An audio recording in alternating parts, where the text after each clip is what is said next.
Can everybody see this? I'm not like Jason. I can't do this off the top of my head. I've got slides. So can everybody see the screen? Yes. If you can't see the screen, I'll move the screen. If you need me to read out what's on the screen, I'll read out what's on the screen. But if it doesn't make sense, just shout. Okay, so I've got an hour. I may ramble on a little bit longer than that, so please stop me if it starts to get a little bit repetitive, particularly when I get on to Pearl Jeffcott, who I absolutely adore. And I can talk about Pearl all day. So, doing things differently. I'm going to start really by focusing on this image here. It's fairly obvious that they're a set of spanners. Can anybody read what it says on the spanners? It says NCB. For the older generation in the room, what does NCB stand for? National Coal Board. That's exactly right. These are my dad's spanners. My dad was an apprentice with the National Coal Board, and he learnt a craft. He learnt a set of skills that he applied throughout his life. And I've often thought about these. Years ago, he wanted to give away his tools, which made me really upset, because I thought these are so symbolic of his career and his skill set. Why on earth would you want to get rid of them? So I photographed them and I've got them in my garage. But they're also a prompt for me to think about what we do as sociologists. And I've been pondering this for quite some time. I said yesterday, for a long time I've been worried about, not like I'm losing sleep at night, but worried kind of intellectually about this idea of method and methodology. And actually what we really do is a set of practices that we enact as sociologists to explore the social world. So recently I changed my title to Professor of Sociology and Sociological Practice. In this institution I want to champion the doing of sociology. I think, again, I'll say this from the outset, I think as sociologists we spend far too much time talking to our peers and our students about other people doing sociology rather than doing it ourselves. We train our sociology students to think about what other people do, but not necessarily to do it themselves. We don't equip them well enough. So this is the what. For me, sociology is a creative practice. It's a creative discipline. If you read some methods textbooks, you wouldn't quite realise that. But sociology is a creative practice. As I said, I'm interested in it as a kind of skills and craft-based discipline. And as I said yesterday, I think we as sociologists constitute a community of practice. We all have practices, we all have different practices, we all share those practices.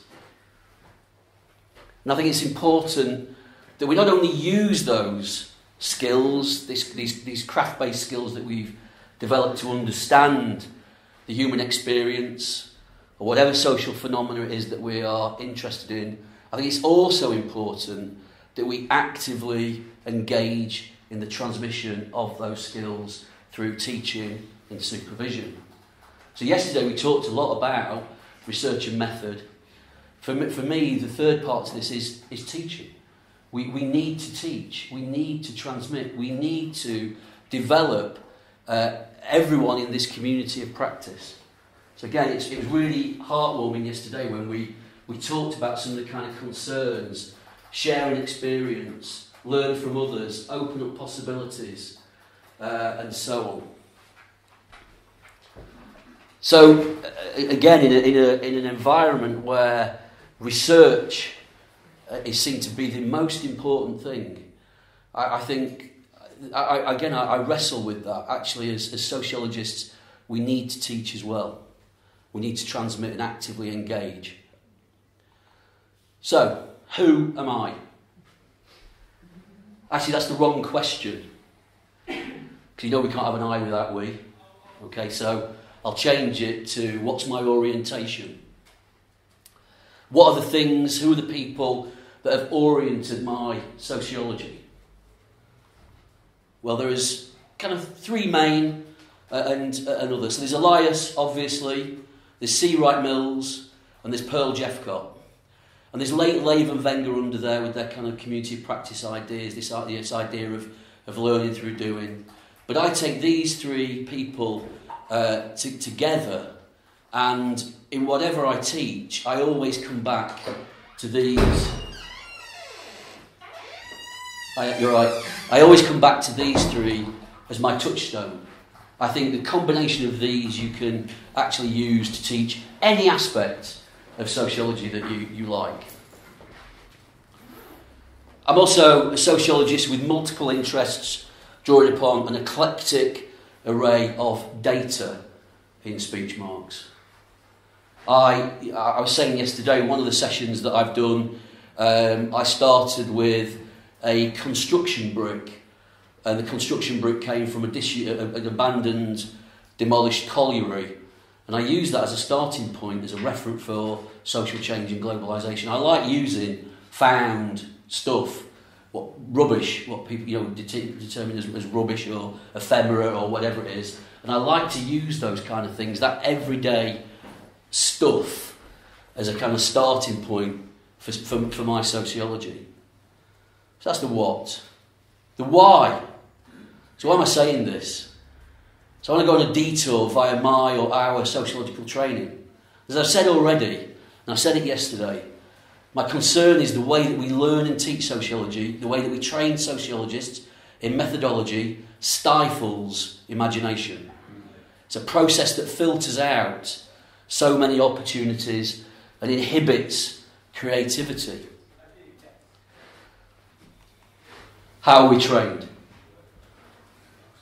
How have you been trained? Anybody want to answer? I wasn't. You weren't trained? Interesting. No training?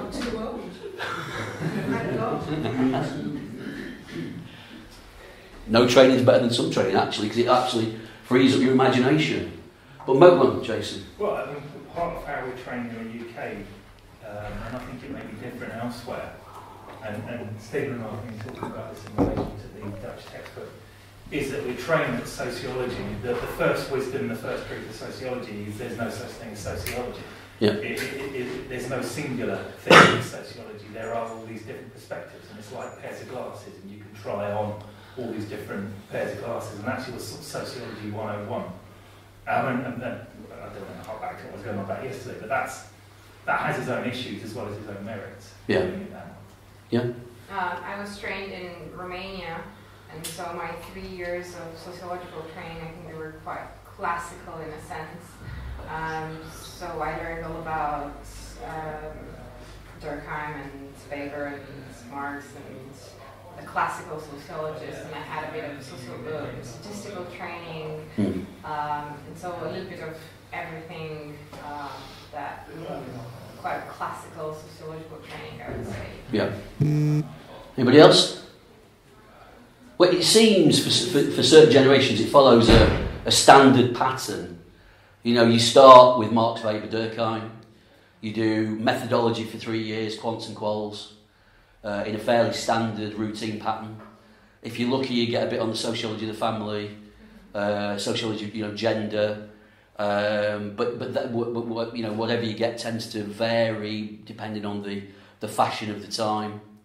But thinking about methods, I'll talk a little bit about my training, and it's both kind of formal and informal training. So my training starts as a sociologist because I'm actually a cohort member of the 1970 British cohort study. I know I don't look old enough to be born in 1970, of course, but I was born in a particular week, which meant I was part of a national survey, and I've been surveyed every year, every 4 years or so, and my parents as well, since 1970. I remember distinctly at the age of 16 deconstructing their questionnaire for them because it was really problematic. It asked real binary questions. It tried to pigeonhole me into things I didn't want to be. So that's the first part of my training. I wrote an essay for them. And if you don't believe me, I've actually worked out what my unique identifier is on this in this data set, so I can actually extract all the data relating to me. There's ethical concerns about doing that, but I can. But I just thought, I don't want to be pigeonholed. I think one of the questions was something like, is criminality wrong, or something like that, or is theft wrong? And I thought, well, it depends. It depends. But there was no it depends on the questionnaire. So I deconstructed that. George Orwell is really important to me. Yeah. It's the only thing I took from school, quite literally. I still have my Manor School Chesterfield George Orwell books on my bookcase. I left school with no qualifications, but I left school with a nice set of books. I did a vocational course. Again, that's where I think a lot of my interest in craft and practice comes from. I didn't do traditional A-levels, I did a BTEC course, a lot of emphasis on doing, a lot of emphasis on competency and all that kind of stuff. And then luckily, although I wasn't qualified to get into Loughborough, I got into Loughborough and I did 3 years of standard training.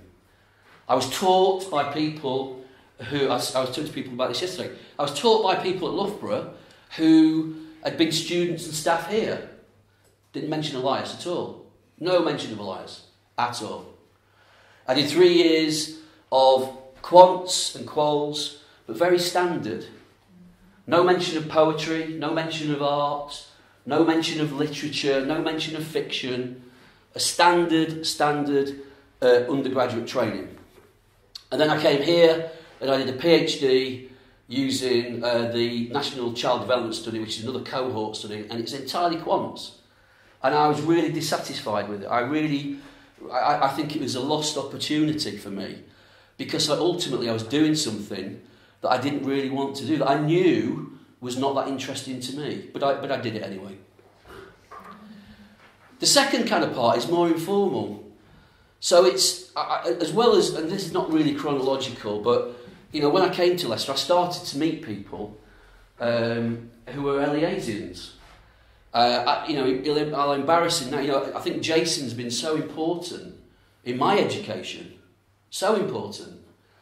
I wouldn't say that to him ever again, because, I'll go to his head. But it's so important in transmitting that knowledge. The knowledge that he had, I've subsequently found out is wrong, but transmitting the knowledge that he had.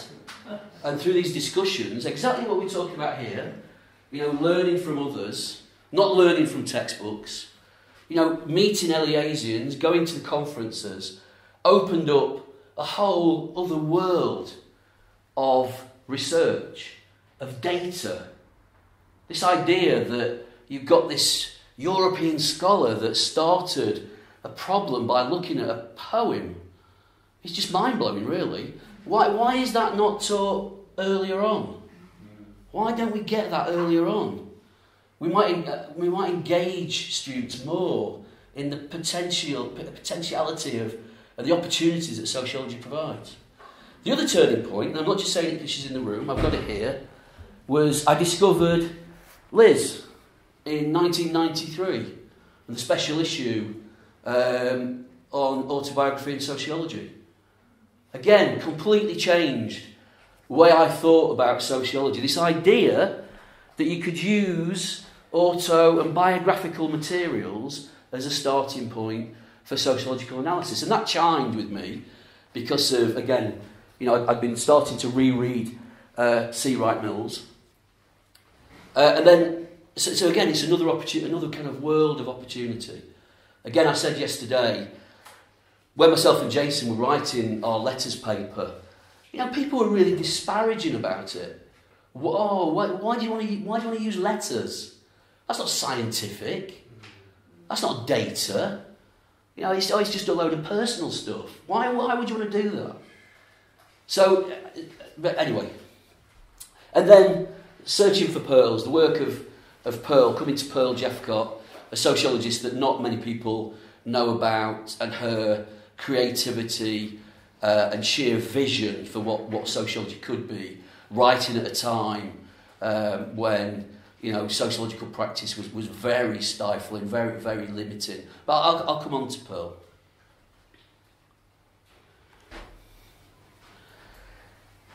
So I found myself, as Jason alluded to this yesterday, the kind of how do we do this? And it's a process of starting to knowing and unknowing, starting to know and unknow. Now, Alan Bryman, God rest his soul, died beginning of last year, or was it 17? He was my friend. He taught me at Loughborough. He was a great guy. Did fantastic work, mixed methods research on priests. Really good stuff. The godfather of research methods textbooks. And I used to tease him about how much money he'd made on the back of his methods textbook. And I always used to say to him, other textbooks are available, which I think he thought was quite funny. But he was my friend, but the book is a standard methods book. And it's a book that's recommended to a lot of students and to PhD researchers coming into sociology. But it's a standard book. It tells you effectively the story of quants and quals. It's embedded within a philosophical starting point. And so what we're having to do, if you're interested in these other types of data, if you're interested in this other type of material, you have to start to unlearn some of the things that you've been taught. Well, that's what I found. You have to start to question those things about, those questions about what constitutes appropriate data. You have to question these so-called scientific rules that are based in philosophy. You have to question this methodological fetishism, this idea that there are right ways and wrong ways of doing social research. We don't tell people that there are right ways and wrong ways to live, so how can there be right ways and wrong ways to research lived experience? So for me, I prefer, kind of start to park some of this, and I prefer the kind of analytical utility. Is the method useful? Is the data useful? I'm not averse to I've got to say, this is not a quants versus quals argument at all. I do now do quantitative research, qualitative research, mixed methods, ethnography. I use an eclectic array of data. It's not about that at all. It's about the analytical utility. Is it useful to help us understand the problem in hand?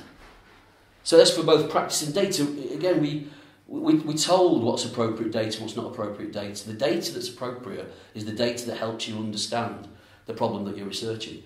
Be it a house brick, be it letters, be it art, be it poetry, be it data from the British cohort study. The value is, what can it tell us? What does it tell us? So yesterday we had a question about rigour, terminology, a question about rigour. So again, this is a kind of line of attack that some take if you kind of use non-standard data or non-standard methods. So I looked up rigour this morning. Rigour, noun, the quality of being extremely thorough and careful. Synonyms: thoroughness, carefulness, attention to detail, diligence, scrupulousness, exactness, exactitude, precision, accuracy, correctness, strictness, punctiliousness, and so on. It also can mean hardship, harshness, severity, adversity, suffering, privation, ordeal, misery, distress, and trial. And if you're not that good at quants, that might be a good way to interpret rigour. But it's an interesting question, and it's a perfectly valid question. Is it valid? Is it reliable? Is it rigorous to use letters, pictures, poetry, art, fiction? And I think again, it's notions like this that we need to start to unpack and relearn. And the reason for this is there are those who would never accept using poetry as a starting point for analysis. They are never going to accept that your approach is rigorous or scientific. So we'll forget about those people. Forget about them. Don't worry about them. Your hardcore positivists are never going to say, using poetry as a starting point to explore a social problem, that's never going to be rigorous, so why do we worry about what they think? So I think we need to pay less attention to these words. But it doesn't mean that what we're doing is not rigorous. But I think it means it's a different type of rigour. I think we mean something different. It means that we're clear about why the data is relevant to the particular problem we're exploring. By rigour, I think it means that we approach data consistently in our practice and in what we write and teach. So in kind of standard methodological terms, it has that kind of internal validity. The way you handle it is coherent. By rigour, I think it means we're clear about where the data came from, who collected it, and how we're going to use it. I'm not concerned here with replication, generalisability. I think it's something like Jason talked about yesterday, you know, the Eliasian approach of reasoning from cases. You're never going to convince a broader audience that this is a scientific approach, this is a rigorous approach. So don't worry about that. Just get on and do it anyway.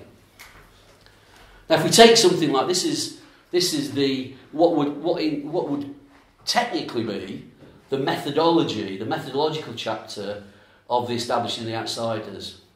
This chapter called Considerations of Procedure. Now, as we've written, you know, myself, Jason, and Henrietta, if you want to do a restudy of this book, this chapter is not particularly helpful because it doesn't give you chapter and verse of how, what, why, when, where. It doesn't do that. But that's not its intention. It's actually rigorous in the sense that it's an orientation to the problem. It tells us about the location of the problem and it tells us about the type of data used. So it's not, you know, the concern isn't about somebody in 40, 50 years' time wanting to replicate this study. It's about situating the problem in what's important. So what's important? So for me, this is as rigorous a chapter on data collection as any others. It's just its orientation and starting point is different. It's different to the kind of standard methodology chapter that you would get. There's other terms, great terms in methodological training. Alan always used this term, descending the ladder of abstraction. And I always wondered what that meant because people don't live abstract lives. I struggled with this. So he uses it to explain the process through which, you know, in, say, survey research, we identify and develop indicators of the things that we wish to measure. It's how we measure things. But I go back to the issue that people don't live lives like this. So the typo there. They don't live lives in an abstract way. And I always used to ask, well, why not simply just ask them the question? You don't need this vast array of indicators. Why don't you just ask them what their experiences are? But apparently that's not scientific enough. The other thing that I'm interested in is that there are those others that would still struggle with this question of the use of the personal and the private as a starting point for research. It's not objective. It's not detached. It's not the right starting point.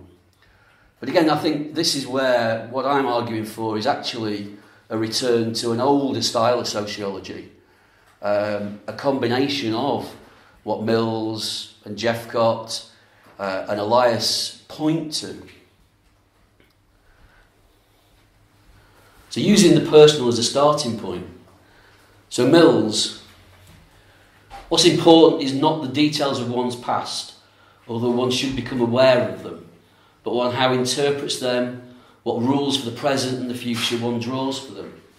So it's about learning. It's about learning from our past. And we talked yesterday about the tension of, for people like Eric doing research in the early days on football, something that he participated in, using that as a starting point for a research problem. But this is what Mills is telling us to do. You think about your past, you interpret it, and you set out rules for going forward.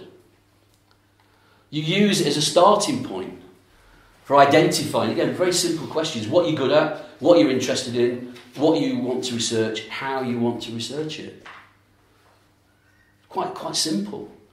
Use your own biography as a starting point. So again, Mills, I'll not go fully over the sociological imagination. But it's that, for me, it's that idea of this linkage between the individual and this broad historical sweep, this interlinkage between history and biography, that we can look at the biographies of individuals or groups and get a sense of that historical shift, that transition, that process. And he says, no study that does not come back to the problems of biography, of history and their intersections within a society has not completed its intellectual journey. For me, it's the sociology of Hank Scorpio, for the Simpsons fans amongst you. You can't argue with the little things because it's the little things that make up life. You can't argue with the little things because that's our biography. You know, you can't argue with how you live your life. That's what makes up social life, the social world. So we should start to look at that. Again, for those of you that are not familiar, have you all read The Sociological Imagination? I liked it so much I bought your T-shirts. Like Harvey Keitel. Can you remember those adverts, Keitel adverts? Liked it so much I bought the company. Or was it Remington? Can't remember which. But it's again, I think it's a useful refresher to go back to somebody like Mills, to think about the sociological imagination and how we encourage creativity. It's Mills for you. Sorry? That would be impressive if it was. You can swing that one. I think you'd be calling me about the copyright infringement on the T-shirt. But again, I keep coming back to this, and I use this slide in a lot of my teaching to try and encourage this idea of creative practice. You know, he talks about having a file. In such a file as I'm going to describe this as a joined personal experience, professional activities, studies underway and studies planned. In this file, you as an intellectual craftsman will try to get together what you're doing intellectually and what you're experiencing as a person. Here you will not be afraid to use your experience and relate it directly to various work in progress. By serving as a check on repetitious work, your file also enables you to conserve your energy. It encourages you to capture fringe thoughts, various ideas, which may be byproducts of everyday life, snatches of conversation, overheard on the street, or for that matter, dreams. Once noted, these may lead to more systematic thinking as well as lend intellectual relevance to more directed study.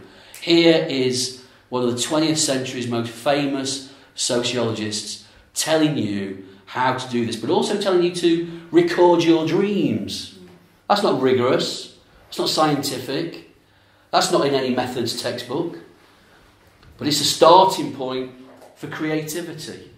And what Mills tells us to do is record this, make connections, be creative, use image, use text, play with words, and so on. It's about developing that creativity. And I think for me, this overlaps, the intersection of history and biography, this creative approach, for me, overlaps perfectly with Elias. I think, Stephen, you said once that Elias had said that Mills was one of the only American sociologists that he thought was any good. Is that right? Something like that? I think he said that he was about the only American sociologist whose books he recommended. Right. Yes. Good things. So that's praise indeed, isn't it? Praise indeed. So I had the good fortune to visit Mills's archive in Texas, and I've put these slides up because he talks about having a file, and he literally practiced what he preached. He clipped, he wrote, he kept everything in these big files, and he would go back to them, he would reorder them, he would pull things out. There'd be bits of paper with words on, he'd play with words, he'd question definitions, and you get all this stuff. And you can see how it fueled his imagination. It fueled the problem. You'd also get this bizarre mix of, not bizarre, you get this mix of personal and professional. So this is a drawing for a caravan that he built himself when he was travelling across the US. There's correspondence. There's letters to his mother and father. all interspersed, because he thought they would have some relevance to the particular problem in hand at some point. Again, for Mills, very much of the, I talked to others about this. I started baking bread. Jason started baking bread. And it's that, Mills said to his students, what do you mean you don't bake your own bread? And it's somehow that kind of sense of touching the social world gives it more meaning. So all this personal and private, all this linked to his professional life, and he used it to stimulate. I'll not go over that because it's a kind of summary of what I've said. Let me come on to Elias. And I said my journey to Elias didn't start at undergraduate level.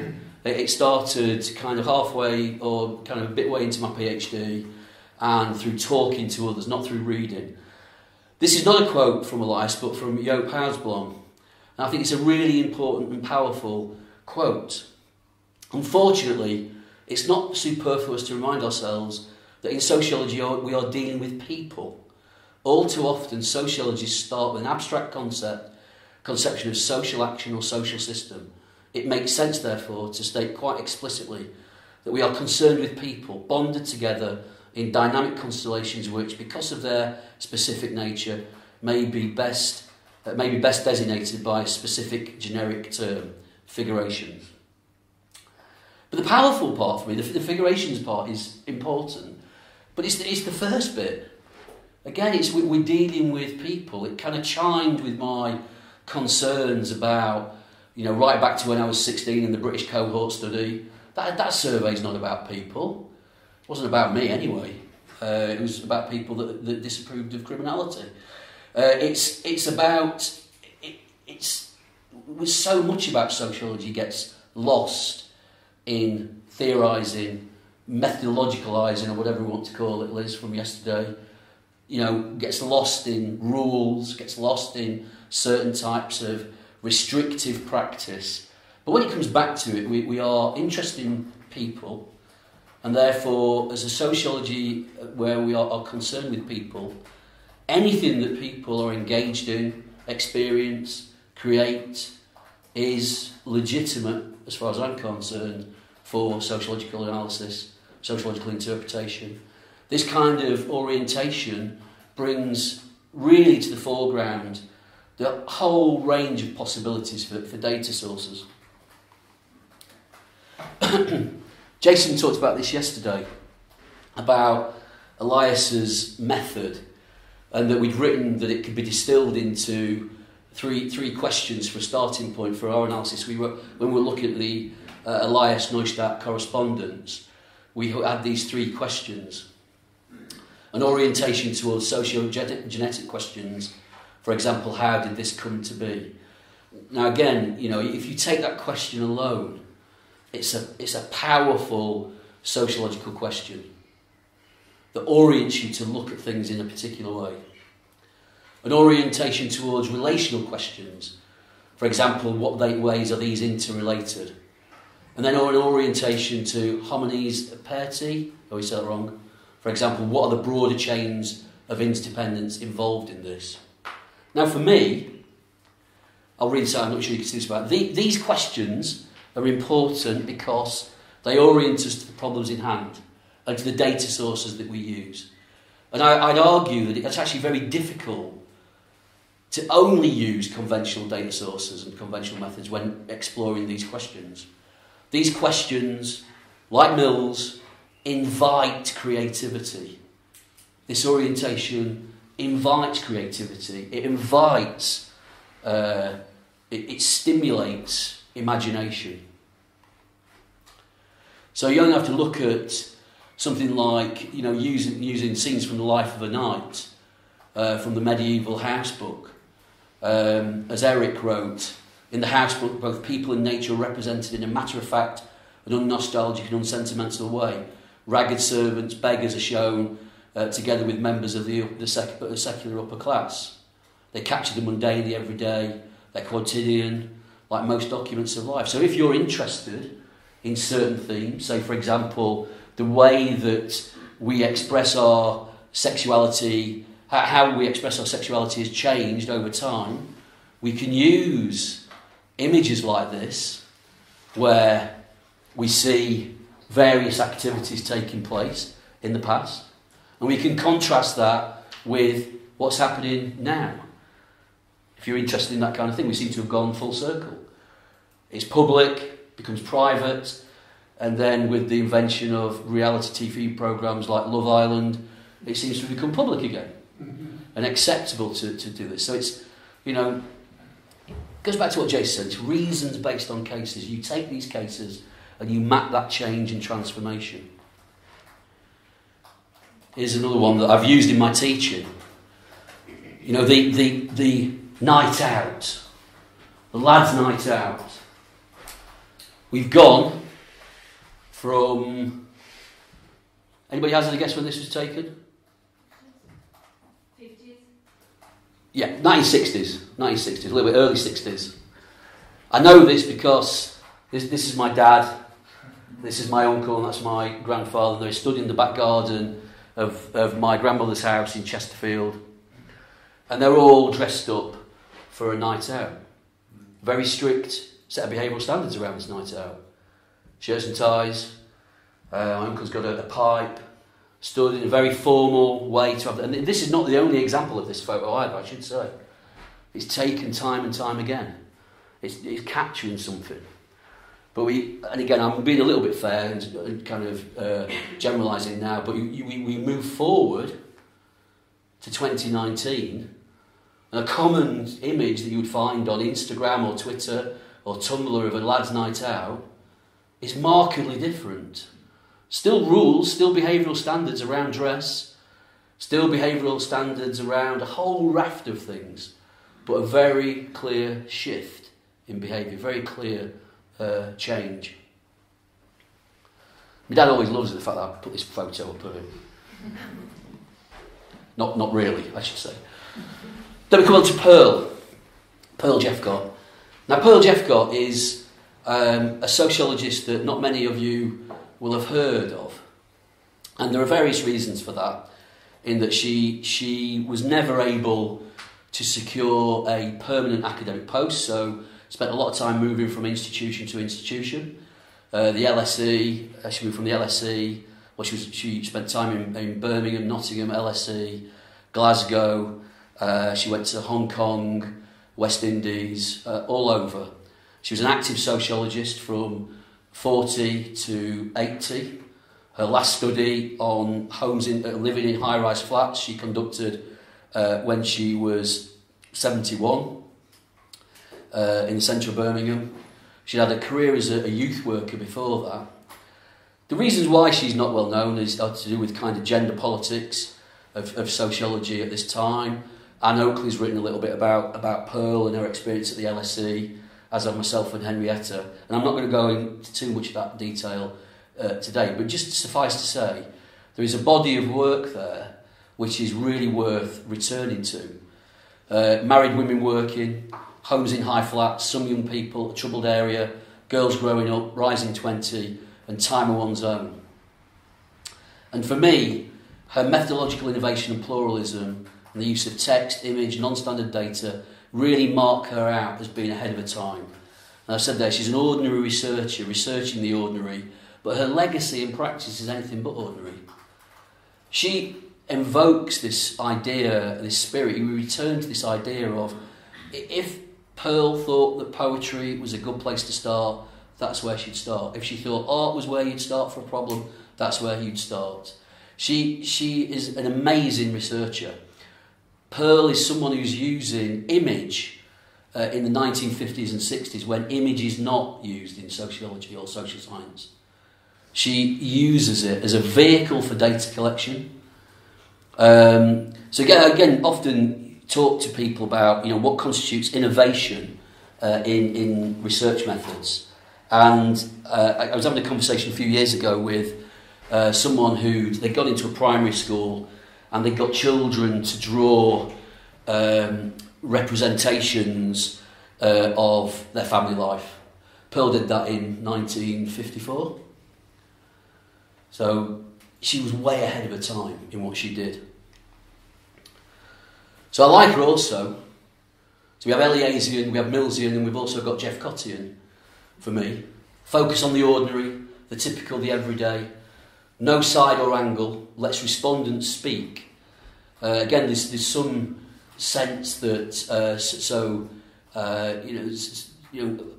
she didn't have a partisan track. She was very interested in giving voice to her respondents. So, the study of the women workers at Peak Freen factory does not start from a kind of partisan viewpoint about how these women's lives should be. She documents them as they are and how they use innovative strategies to cope with, to manage childcare and so on. Methodologically creative, even eclectic. In Homes for High Flats, the archive at Glasgow on Homes for High Flats is amazing. She's a very lateral thinker. So she wanted to understand about living in high-rise flats. So she also researched what it was like to work at height. And there's this great exchange with the American Redwood Association about people who work at height. So very lateral, very creative, very innovative. Let's explore this. Very rich, detailed and immersive. So for the studies like Homes in High Flats, A Time of One's Own, she lived in the places that she researched. She worked in the places that she researched. The materials that you get are incredibly detailed. And again, I haven't got a huge amount of time to go over her work, but I'd recommend that you return to her. I'll just give you one example of how innovative she was. So in A Time of One's Own, she wanted to understand how people in Scotland, young people in Scotland, spent their leisure time. And she decided to use an experimental method, was to get young professional artists to make sketches of how the adolescents in these areas were spending their hours after work. And this was she used this technique. So what she writes, she uses the technique on the assumption that the artist sees much deeper than the man in the street. It's the idea that the artist has a different eye, and she wanted to capture that somehow. So we get these amazing pictures that I've also copyright infringed and put onto a mug for myself. So you've got two shots here. There's a guy working in a factory. It looks like he's on some kind of drilling machine. And then you've got the same guy at home. And you can read and interpret that image. It tells you so much. It tells you so much about the kind of... it tells you a lot about everything, really, about their life. What would you say, any signifiers, those who've been in my session before, don't answer this question, what are the signifiers of social class in this picture? The slippers? Yeah, slippers. Yeah, big. So it looks like she's got big slippers on. He's got slippers on. Anything else? Fire. Fireplace, yeah, so it looks like it used to be a coal fire and it's been replaced by an electric fire. The size of the room? Size of the room's quite small, quite compact. They've obviously got cupboards in the corner where everything's stored. They've got the TV, entertainment. Anything else? The pattern of the floor. I can't see the... Sorry, yeah. So you know it's Scottish because there's a tartan pattern on there's a thistle pattern. Sorry, on the rug. But when I saw this picture, first of all, there's one thing that jumped out at me. Sorry, Andrew, I didn't. I'm assuming that you have this style carpet in your house. Yeah. It's standard issue, isn't it? Yeah. Okay. The one thing that jumped out at me at this picture when I first saw it took me back to George Orwell. George Orwell and Road to Wigan Pier and the Brooker's Tripe Shop. And in the Brooker's Tripe Shop, he describes, they've got a tripe shop at a boarding house, and he describes with disgust how things were left out on the table and the sticky, dusty mess of the marmalade jar. What we have here is the teapot, milk, plates, sauce bottle. Again, in the Young Worker Project, always remember one of these sets of interview notes talks about how the respondents had pans out on the table, an open tin of meat on the table. So again, I just think the book is full of these kind of images, and there's a lot in the archive that were not used. But it's this idea that the artist, she wanted to capture the experience differently to a kind of standard approach. And I'd also say the thing about Pearl is that if she didn't like a particular method, i.e. she didn't think it was generating the data that she needed, she would stop. So there's various surveys that were started that just stopped because it wasn't getting her anywhere. It wasn't giving any insight. So incredibly creative. She practiced also what Mills preached. She kept detailed notebooks both in her personal and professional life to prompt and to stimulate her imagination. So this is her Hong Kong notebook. She went to Hong Kong, worked for the UN between October 1970 and February 1971. And it gives you this detailed drawings of inside flats, so building on a kind of concerns about high-rise living and so on. Okay, to sum up. So I've given a kind of whistle-stop tour of who I am as a sociologist and what my concerns are. And I think it's this call that we can go back to in authors like Elias, Mills, Jeffcott and others, to be creative, to not be afraid to kind of bend the rules, to not be afraid to use different data sources, to not be afraid to be creative and to do things in that non-standard way. I'm sure Alan, looking down on us, Alan Bryman would be more than happy for us to deviate from what he says in our textbook, but very few people do. You know, dissertation students come to me and they say, I'm going to research this problem and I'm going to use this methodology. And it's usually the same problem and it's often the same methodology. So when you have a student that comes along and says, oh, I want to use medieval literature to look at narcissism, you think, wow, yes, please. Or I want to use imagery to look at how ethnic identity is formed in Leicester. Wow, yes, let's do that. But few people do. They get stuck in this is what sociology is, this is the data we have to use, we can't do it differently, but we should. Now Grace sent me a really good, and this is what I'm going to quote, I'm going to end on. She sent me a piece, a picture, it's a quote from Pablo Picasso, and I think it's really important. Learn the rules like a pro, so you can break them like an artist. And I think that's really, really important. Learn the rules, then unlearn them and do something creative. Okay, thank you.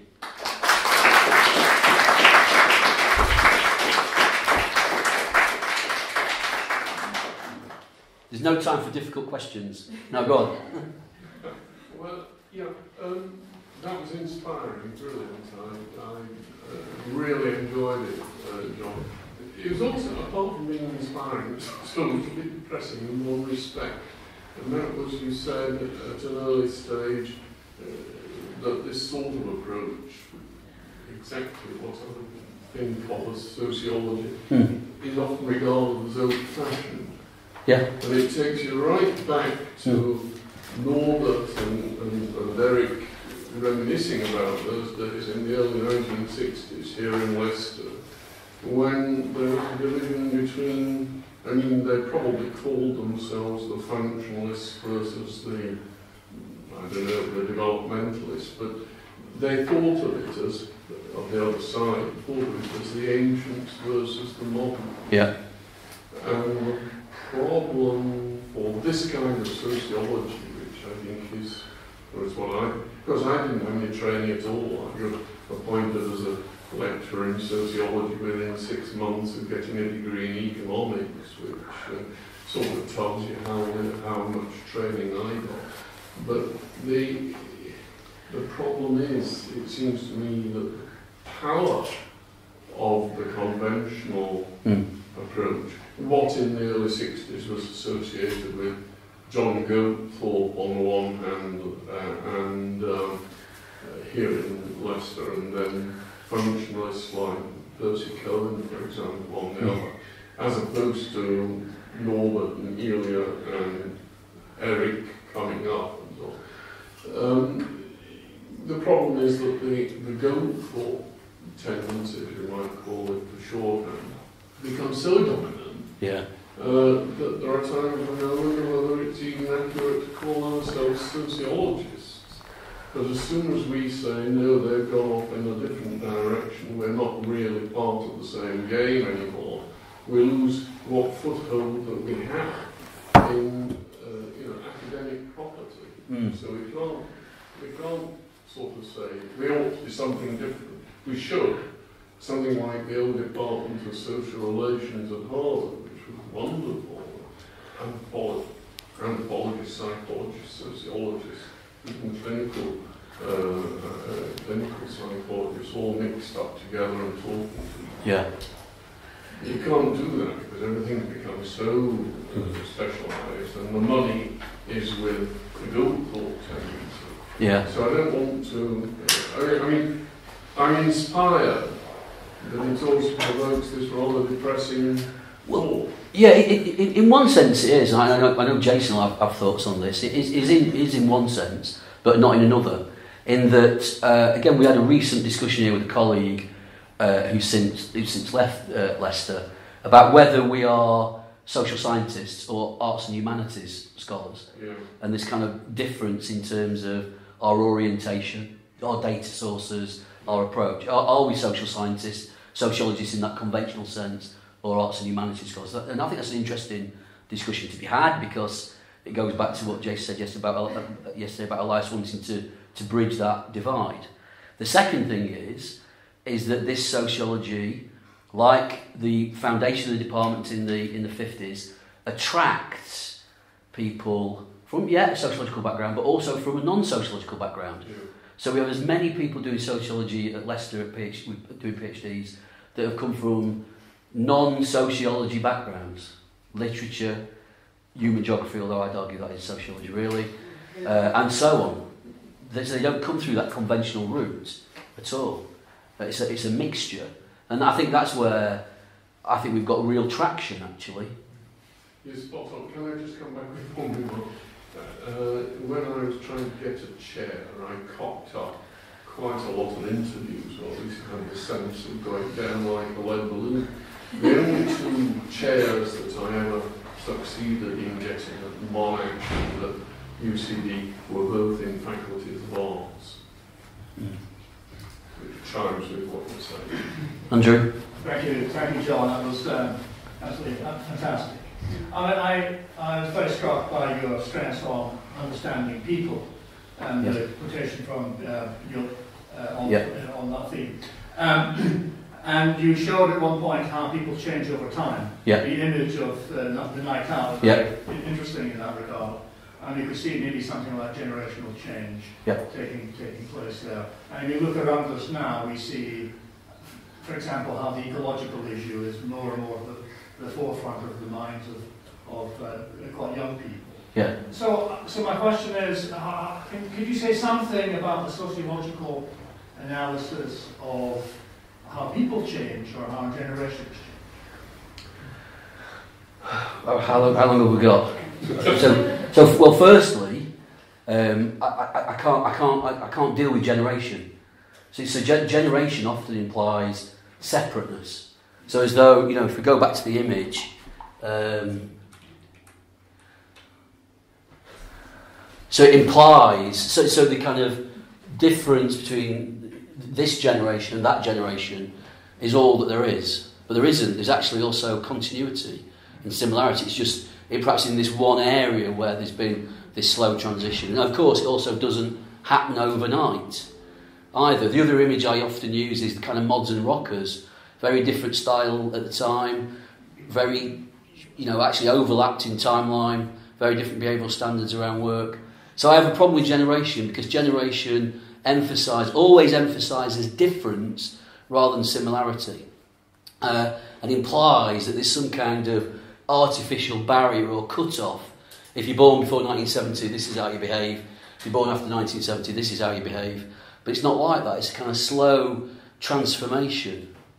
So I think it's, the sociology of people in this sense. It's the way that we kind of learn those behavioural standards.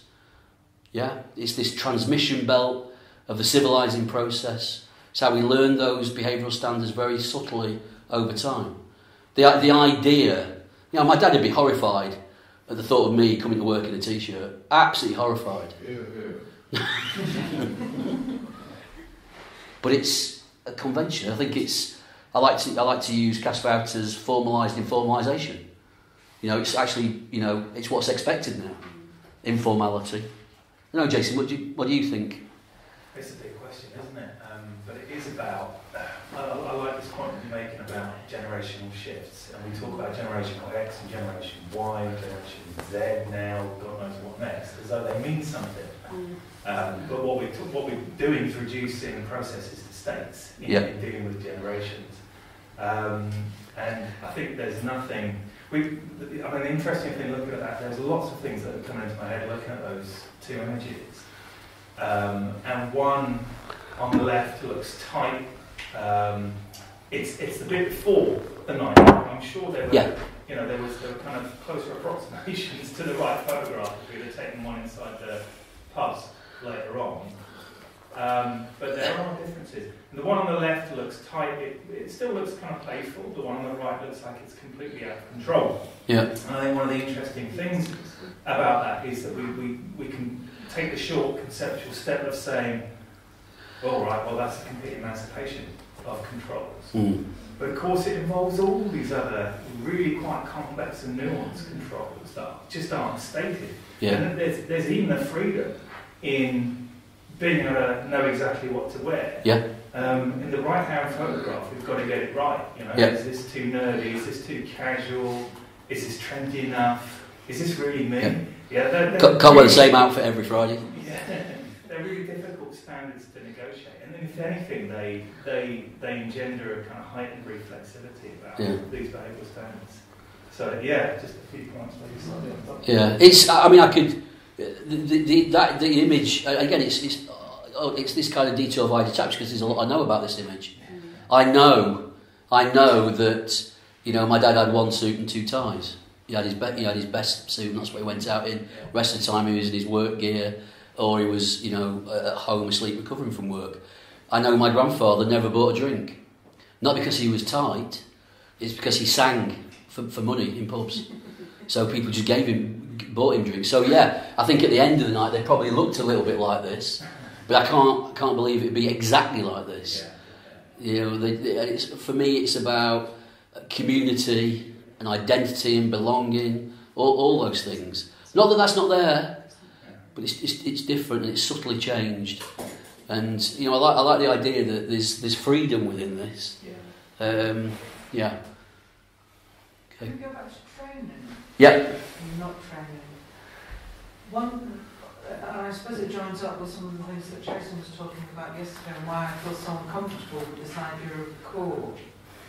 Because it seems to me that, like us older generations, and I have a degree in politics, economics and philosophy, as a planner, I did all kinds of things, and I ended up foursquare in sociology without any training other than my mind roaming, because people said you'd be interested, given you're interested in A, you'll also be interested in Z.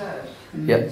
So my training was following my nose because of interesting things that other people said to me. What seems to have happened, and I suppose I want your thoughts on how we can get out of it, is this sort of idea of training, where I now spend most of my life trying to undo what my colleagues do when they train masters and PhD students and fourth-year undergraduates. Because people are told, and I'm sure the room is filled with people who have been told, you've got to have theory, you've got to have method, but nobody says you've got to have an idea wrapped around between there and there. So the sociological imagination is not, it seems to me, on anybody's list very much, other than sort of those of us who, in some respects, intellectually still inhabit the peripheries. So how can we sort of fight back against this kind of iron cage training that says you've got to have theory of a specific range of kinds, and nothing for people who don't buy into the Western modernity project. The rest of the world of theorising, that's an irrelevancy. You've got to choose between the big three and maybe Zillow and one other. And a similarly truncated range of methodologies, as you discussed very, very ably. So how can we escape that particular iron cage? Well, it's not easy, and it will take a long time. I mean, you know this. You've been fighting this battle. I think we have to engage with those who are in power. So for the last 5 years, I've been involved in the ESRC. A lot of extra work on top of what I do in my day job, but it's with it's kind of getting into the tent and then arguing from the inside, saying, actually, where's the creativity? Where's the innovation? Why is it that your training rules say that students have to do all this stuff? Why is that? And it's hard because I'm a fairly lone voice in that, but I think we have to engage and we have to question. And again, I've probably been too bleak. There's fantastic practice out there. I visited the LSE a few months ago, and as soon as you went into their graduate training room, you're confronted by the most fantastic photographic displays. But that's few and far between, I think. So we've got to engage with those who set the rules. I think that's the first thing. The second thing is that I think we need to reintroduce creative practice right at the start of undergraduate training. It's depressing in the sense that I've used Mills quite a lot here. What we're talking about really is a kind of UK version of the battle he railed against, which is grand theory and abstract empiricism, which dominated American sociology. Don't worry about having a problem. As long as you've got a theory or some data, you'll be fine. When we went to the States not that long ago, and that's exactly what we encountered still. So, because Mills died young, he lost that argument. But you see the same thing here now.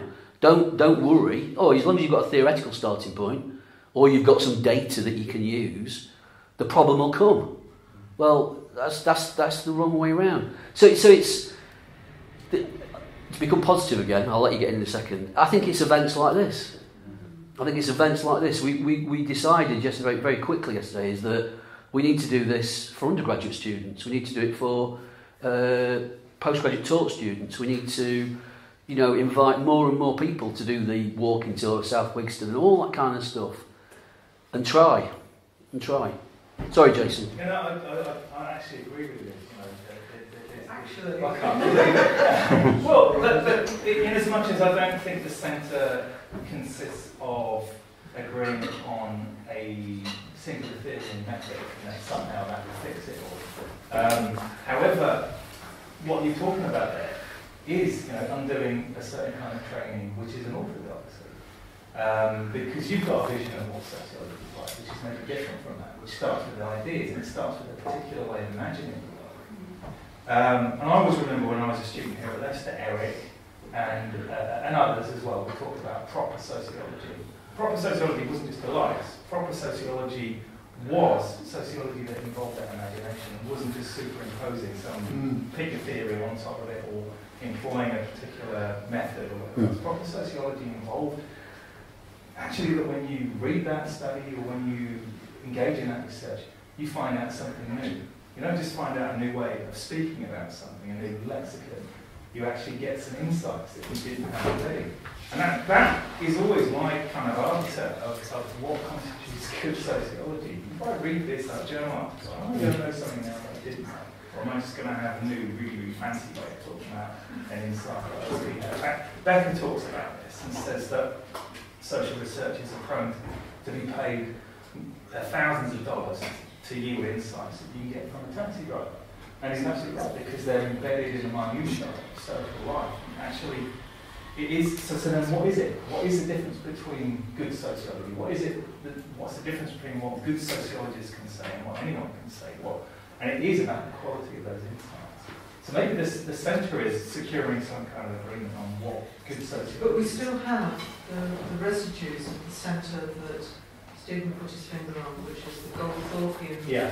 vision of sociology. Yeah. And that was the dominant, you know, when I came into sociology, Yeah. that was the dominating centre, Yeah. except I didn't know it. Yeah. And was very fortunate that I didn't know it because I hadn't been trained. But it's the reverberations of that, in which there is still a putative centre, which you know peaks in certain kinds of institutions and processes, which impact on students at all levels as well as those of us who teach, as you might old-fashionedly call the rest of the activity as well. But you know the teaching process. Just one more quick follow-up to what Liz said.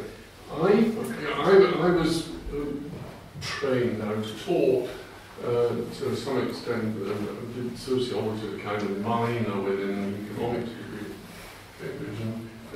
Brilliant teachers. John Goldthorpe is no fool. He's a bloody good teacher, or he was much more broad-minded in those days. Taught me in Cambridge. But you know, what was coming across was the rigorous Popperian idea that you start with the theory. And I then, you know, I got lots of theories. Then went to Harvard and worked out that Parsons was barking up entirely wrong tree, although I wasn't quite sure why. But the first few years when I started teaching, I have to say, I found this view of, you know, first you've got to have a theory, and you sit cross-legged under a banyan tree and hope that with a theory, something will drop out of the tree and tell you what to do. So I found this complete, it led to intellectual impotence. I couldn't go any further forward with a theory. You've got to look at the real, that's what Norbert was saying. You know, go out, find something that interests you and work back from that. Yeah, absolutely.